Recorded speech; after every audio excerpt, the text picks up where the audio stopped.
Hello, and welcome to Spokane County Spotlight. I'm Commissioner Josh Kerns, and my guest today is Whitworth University President Scott McQuilkin. Scott, welcome to our program today. Thank you, Commissioner Kerns. Yeah, before we get started on our conversation about Whitworth and everything going on there, could you maybe start us off today with introducing yourself to our audience and maybe some information about your background? You bet. Longtime Whitworth person. Came here when I was 18 years old, and other than 3 years at Penn State for doctoral studies and a stint as a coach, I've been here since I was 18. 5 different careers now at Whitworth, from head baseball coach, professor, athletic director, vice president for institutional advancement, interim president, and now in the presidency role. So we are a Whitworth family through and through. All right. And now that you're president, but it wasn't headed in that direction originally when you were interim president, and you hadn't originally put your name in the hat to become president, and sort of a series of events ended up, the search committee ended up circling back around to you and offering you the job. Could you maybe tell us a little bit how that all went down? I can. So President Beck Taylor was appointed at Samford University last March 10th. And then the institution, the board officers have then an opportunity and a demand to name an interim president. So the first question that they asked of me during that time is, would I be considering myself as a candidate? And the quick answer was no, I wouldn't be. And there are really 2 decision trees that I thought for myself. One was, on the left, was one that I chose not to entertain, is that, can you do the position? Do you want to do the position? And then if you were appointed, could you even get appointed? I chose not to even entertain that line of questioning, because for me, the most important thing that we could do as an institution is make sure that we had the best applicant pool we possibly could. And in my judgment, the existence of an interim candidate in that pool at a place like Whitworth would have suppressed the candidate pool. For sitting presidents to throw their name in for an opportunity like this, it's a risky thing for them to do, and they just shouldn't be flirting unless perhaps the decks were cleared. And so I chose to do that. That was one part of it. The other part was, Bill Robinson was the president at Whitworth from '93 to 2010. Had the interim at the time been an applicant for the position, Bill never would have applied for the role. And so rather than risk suppressing the pool, rather than risking the opportunity of not having the next Bill Robinson, it made sense for the very best interest of the institution for me to not be in the pool. Now, the search, as you know, did not produce an appointment in December, and therefore the committee inquired of me.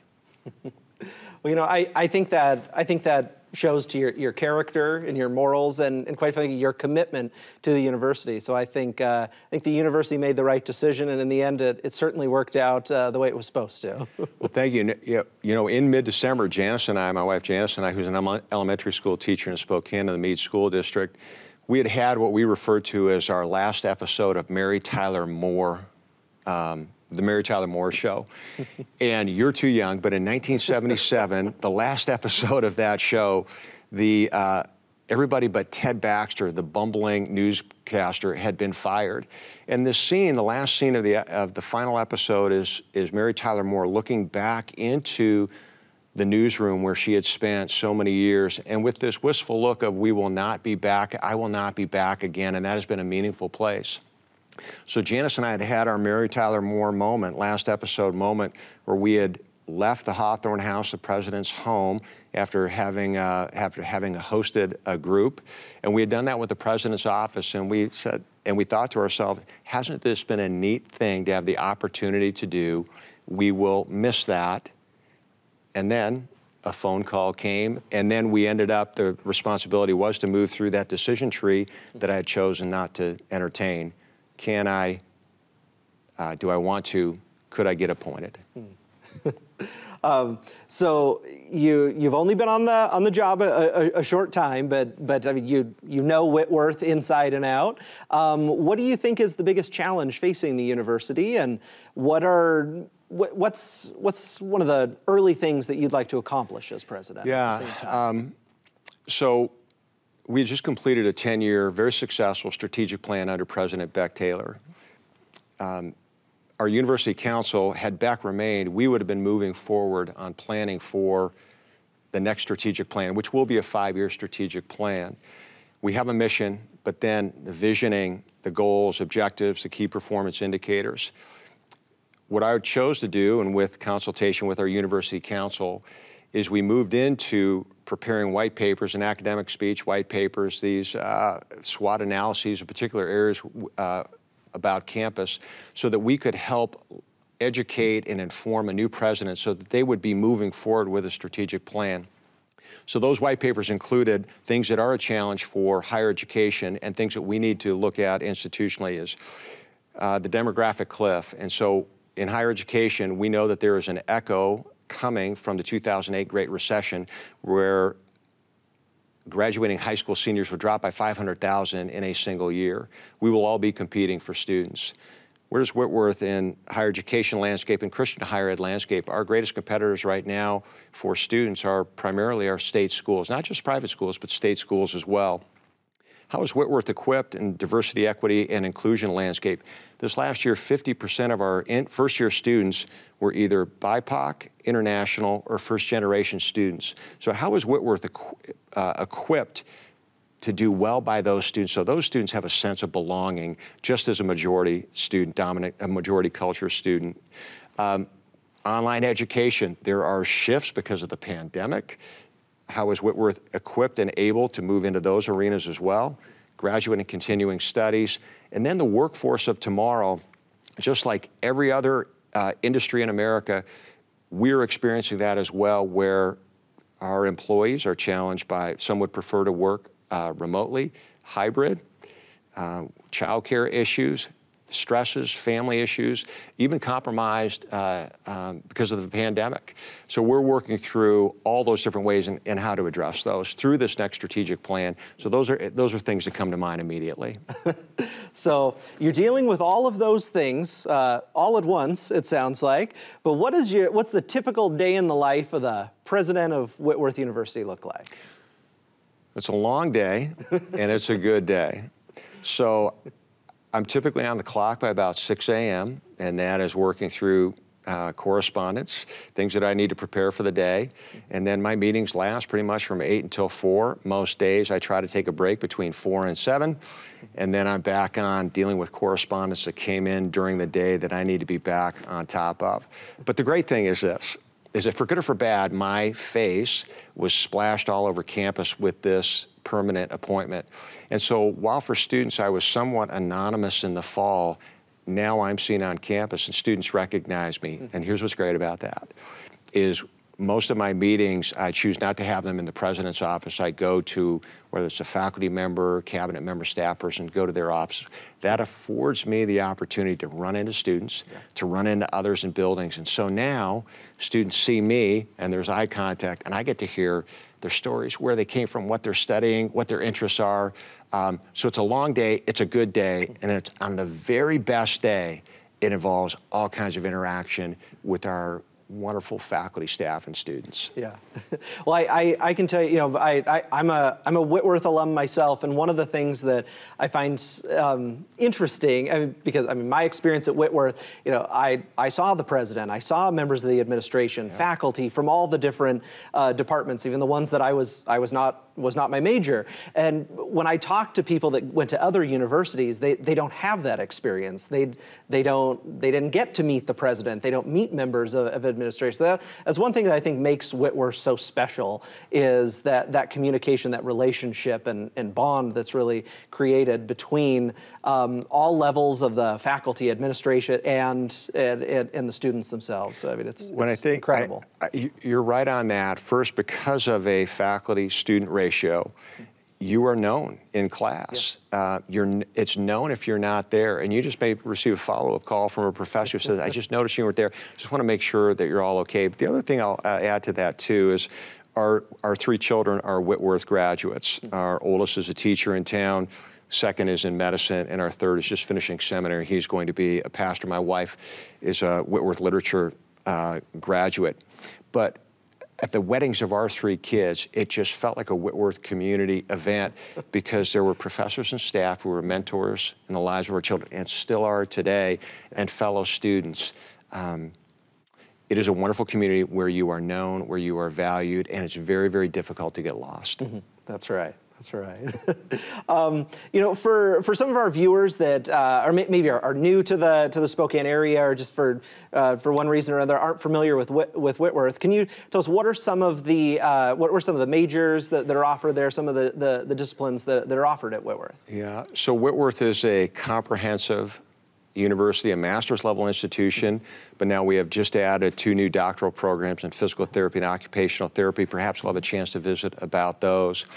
But our most popular majors today are health sciences, which is something we didn't move into until right around 2009-10. But health sciences, School of Business, School of Education. I think you can go into any school in the region, throw a dart in any direction, hit a teacher, principal, assistant principal, and superintendent who has a Whitworth pedigree. Our biology, chemistry, math and computer science, engineering, psychology. So those are areas that are the most populated in terms of majors, that traditional undergraduate major. But it's all undergirded by the humanities, by the traditional liberal arts education, because we want our graduates to leave not only equipped vocationally, but able to reason, think, write, speak, communicate well. And I also want to mention that Whitworth has been in the continuing education business, and those are students who are in their 20s, 30s, 40s coming back to school and completing their degrees. We've been in that work for more than 100 years. So our master's level programs in business, marriage and family therapy, the School of Education, it's a comprehensive university. Yeah. So now you touched on the new doctoral programs. Could you dive a little deeper into those and how those came about? I can. So in 2017, we embarked on what we referred to as our SEP process, our Strategic Enrollment Planning process. And looking forward, what are the degree programs that will be of interest to students? Where could Whitworth thrive and succeed? Where could Whitworth offer programs that were good in terms of market, good in terms of enrollment, and ones in which we could deliver a great product? And so we began with a group of people across campus, 86 ideas on a whiteboard, winnowed to 20, became 12, and then we launched 10 of those. The ones in the room when occupational therapy and physical therapy, those doctorate programs, were put forward, those were the 2 programs in the room where everyone's heads were nodding. Those are the ones where we need to make a significant investment. And just to speak in physical therapy, for instance, there is a program in Yakima. Eastern Washington University has a program, but between Missoula and the I-5 corridor, that is it. And there are hundreds of applications for just a very few slots in those programs. And we have an aging population. It is an area in demand. We felt we could offer an incredible education. And so Whitworth has made a $35 million investment in occupational therapy and physical therapy. We will open soon, we will occupy soon the Dana and David Dornsife Health Sciences building, which will house those programs. We hired well in advance 14, 15 faculty members for those programs. We moved our facility services toward Waikiki, part of the investment. And this coming fall, we will welcome our first classes of students in those programs, 70 students overall. So it is great opportunity, and we will thrive in that area. That's fantastic. You know, you touched earlier about sort of the changing demographics as far as students, but you also touched on some of the trends in workforce. What's sort of on average the student population, and how many employees are employed at Whitworth? So the typical undergraduate, the traditional undergraduate student population is in that 2,200 to 2,300 range, and then we have an additional 700 students who are graduate and continuing studies. We have 650-ish employees. 150 of those are full-time faculty members, and the remainder are staff across all the different areas. You know, Whitworth is like, you know, most universities are like a small city. We have, I mean, with residents like, we have hotels, we have dining, utilities, roads, campus safety. We have the whole gamut. So it is like running a small town at our campus, that 200-acre footprint, just 7 miles north of where we're filming. Yeah. You know, from your point of view, what do you see as some of the opportunities for Whitworth as we continue into 2022 and beyond? Yeah. So opportunities in terms of academically and programmatically, we will be looking at where we need to expand our online and graduate programs, no doubt, because those are growing edges for the university. We also know that more and more students are looking towards online or at least hybrid education. So we need to be in those arenas more so than we have been in the past. I mentioned the occupational therapy and doctor of physical therapy programs. We need to win in those spaces, and I suspect we will. So those are things that at least immediately come to mind. Okay. You know, you led off our conversation talking about your extensive history at Whitworth, and what would you say over all of those decades? What's your fondest memory about Whitworth? Fondest is a hard one, having been there so long. But I will say this about Whitworth is such a part of who I am. We don't invite people to spread their ashes on the Whitworth campus, but it is in writing in my case that my ashes will be spread in two places. One is the third base coaching box where I started my career, and the other is on the warning track where all of my biggest hits went to die when I was a baseball player at Whitworth. But this is where I met my spouse. This is where our children went to school and formed relationships, and they were equipped in incredible ways. And I also have a memory of 1996 when our school shut down because our men's basketball team was playing in the national championship game, and I was the athletic director at the time, and I remember all these charter buses turning a corner, coming towards me, ready to be handed tickets to walk into that space. And I'll add one more. I've been at so many different events and gatherings where the Whitworth community has come together to celebrate. And I think specifically about the launch of our public campaign, the campaign for Whitworth in 2014, when we celebrated music and the arts, where we had a couple thousand people back in Spokane to celebrate and think about the future of the institution and where we wanted to be coming out of this campaign. That's great. I mean, it's such a special place. I mean, those that have a connection to Whitworth, you know, can relate to every single thing that you said, and every single person that has a connection. I mean, they have their own memories. They have their fond memories. I mean, it's just, it's an incredible place. It really is. You know, and you know, Whitworth has been such an incredible community partner here. Can you talk about some of the ways where the Whitworth community, staff, the students have given back to the community here? Yeah, thanks for that question. And let me make this call. Let me respond and call this Community Building Day writ large. So every September, one day in September for half a day, 2/3 of our Whitworth student body pile into charter buses, and they go out and they serve the Spokane community. Now, our students are doing that routinely, as are our faculty and staff. And so as I think about give back to the community, I mentioned earlier about the number of educators that we have in town, but I'm also confident that the people that you run to who might be doing your individual or corporate taxes, who are the pediatrician who are taking care of your children, running nonprofits and welcoming refugees, that these are people who have a Whitworth imprint on their lives. And so we are serving vocationally.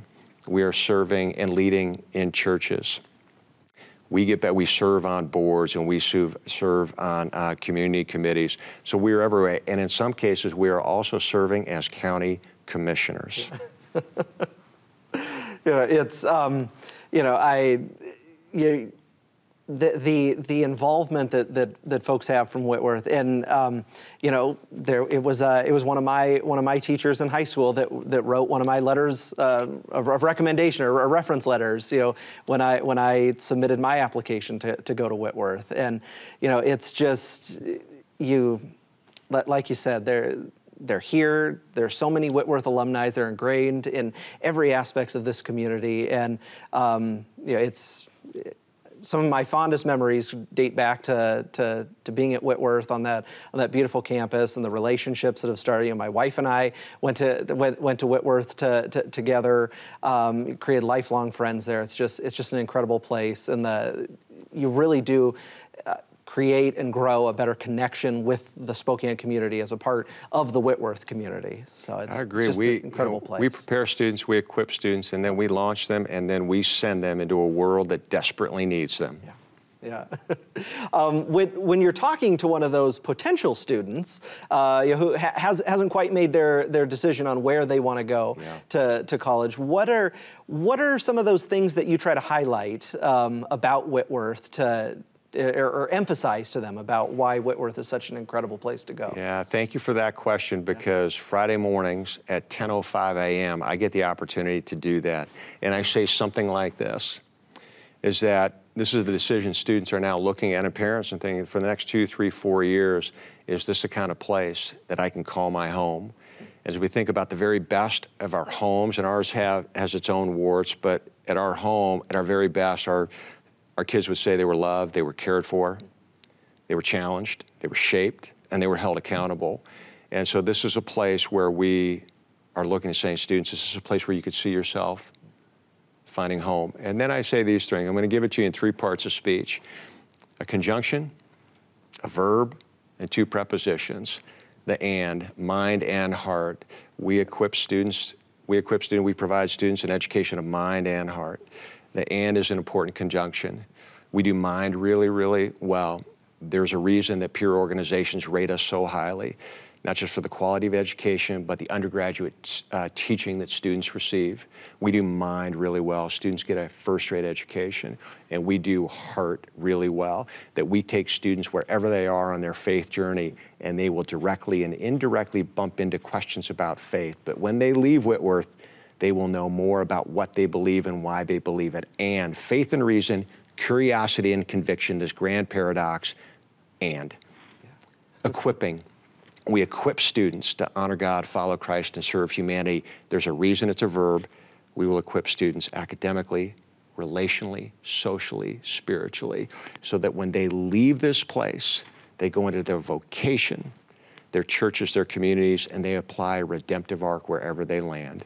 And then last, with and for, I hear over and over again from our faculty and staff that they are with and for our students. They are about their achievement, and they are about their success. So home and equipping, with and for, that's what I'm sharing with families and prospective students with confidence about that's what they will find at our good place. Mm-hmm. So when a student decides on Whitworth, I mean, you've explained just what an incredible community it is and what they'll gain. What is the main thing that you see, or that you hope those graduates, when they go out into the world, that they take with them from the university? Yeah, good question. And I think as my own kids as well, who are now 30, almost 32, 30 and 28, we would hope at a place like Whitworth, they bear the image of God, but we hope and trust that they know that for themselves, and that also that whomever they see, whomever with they're in contact, in conversation, even in conflict, that they also know and see that that other person bears the image of God. That will make the world a better place. We hope that they leave in such a way that they are equipped to make the world a better place. We hope that they leave with relationships that will last for a lifetime. It's not just their fellow students, but faculty and staff who are in their lives. When I was athletic director, I used to ask our coaches, now I wanted to win badly, maybe too much, but I wanted to win. We were keeping score. But I asked our coaches, you're going to be remembered for a lot of things, but there are two ways, in addition to the wins and losses and how you train them. One is going to be, what will they say about you 20 years from now? Teach, coach, be in a relationship in such a way that there's a good answer to that. And the second is, are you getting invited to weddings? On this most important day of my life, I want you there because of what you've met in my life. And as I think about Whitworth faculty, staff, coaches, ensemble leaders, they buy a lot of wedding presents. And so that speaks to the relationship, the bonds, the mentorship, the investment that our people make in the lives of these students, graduate and undergraduate, who we have for a short amount of time. Yeah. Well, you know, as we wind down in our last few moments, is there anything else you'd like to share with the audience today? Well, first, grateful for your service as a county commissioner, and thanks for making Whitworth proud of all that you've done. Whitworth has been in Spokane since 1914. We were founded in 1890, but moved here in 1914. And we are grateful for the bond and the partnership that we have experienced with the citizens and members of this community. We value that, and we're grateful for that. All right.